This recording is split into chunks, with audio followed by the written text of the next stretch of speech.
জয়গুরু। আজকের এই সুন্দর ভাবনাটির মাধ্যমে আমরা জীবনের এক গভীর সত্যকে বোঝার চেষ্টা করব। আমাদের জীবনে কখনো সুখ আসে, কখনো দুঃখ আসে, কখনো সাফল্য আসে, আবার কখনো ব্যর্থতার মুখোমুখি হতে হয়।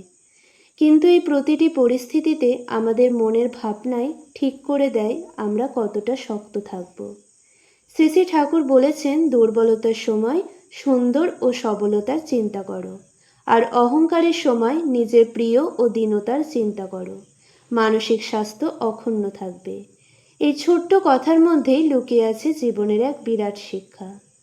আজ আলোচনা করব কিভাবে এই বাণী আমাদের প্রতিদিনের জীবনকে সুন্দর, শান্ত ও সঠিক পথে পরিচালিত করতে পারে।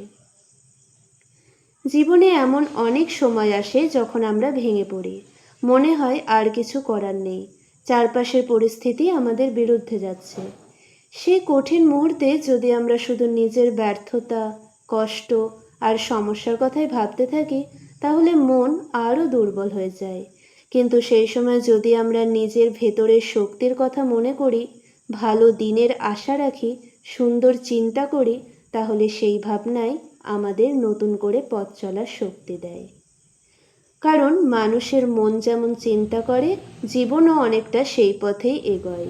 আবার জীবনে যখন সাফল্য আসে, মানুষ যখন সম্মান, অর্থ, ক্ষমতা বা প্রশংসা পায়, তখন অনেক সময় নিজের সীমাবদ্ধতা ভুলে যায়। মনে হয় আমি সব পারি, আমার কোনো ভুল নেই। এই অহংকারই মানুষের পতনের কারণ হতে পারে। তাই ভালো সময়ও মনে রাখতে হবে, আমি যে জায়গায় আছি তার পেছনে অনেকের সাহায্য, ঈশ্বরের কৃপা এবং নিজের পরিশ্রম আছে। বিনয় মানুষকে আরও বড় করে তোলে। ধরো, একটা গাছ যখন ছোট থাকে তখন সে মাটির কাছাকাছি থাকে, কিন্তু যখন বড় হয়ে ফল দেয় তখন তার ডাল আরও নিচের দিকে ঝুঁকে পড়ে। ঠিক তেমনই প্রকৃত বড় মানুষ কখনো অহংকারী হয় না, বরং যত উন্নতি করে তত বেশি নম্র হয়। আমাদের জীবনেও এই শিক্ষাটা খুব প্রয়োজন। দুঃখের সময় হতাশ না হয়ে মনে রাখতে হবে, খারাপ সময় চিরদিন থাকে না, অন্ধকারের পরেই আলো আসে। আর সুখের সময় ভুলে গেলে চলবে না, আজকের অবস্থান চিরস্থায়ী নয়। তাই সবসময় বিনয়ী ও সচেতন থাকতে হবে। মানুষের আসল শক্তি শুধু তার বাহ্যিক সাফল্যে নয়, তার চিন্তা ভাবনায়।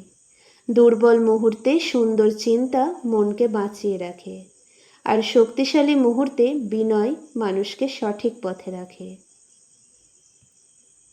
আজকের এই আলোচনার শেষে আমরা এইটুকুই শিখেছি, জীবনে যত কঠিন সময় আসুক না কেন, কখনো নিজের মনকে দুর্বল হতে দেব না।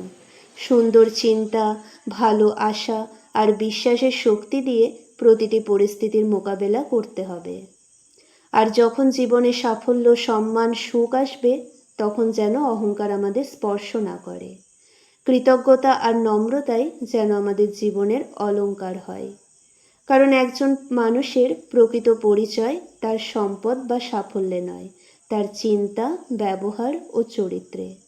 তাই সবসময় মনকে সুন্দর রাখুন, ভালো চিন্তা করুন এবং জীবনের প্রতিটি মুহূর্তকে সঠিকভাবে গ্রহণ করুন। আজকের এই আলোচনা যদি আপনাদের হৃদয়ে একটু ভালো ভাবনা জাগিয়ে তোলে, তাহলে এই শিক্ষাকে জীবনে ধারণ করার চেষ্টা করবেন। জয় গুরু। আবারও ফিরে আসবো এমনই সুন্দর একটি ভাবনা নিয়ে। সবাই ভালো থাকবেন।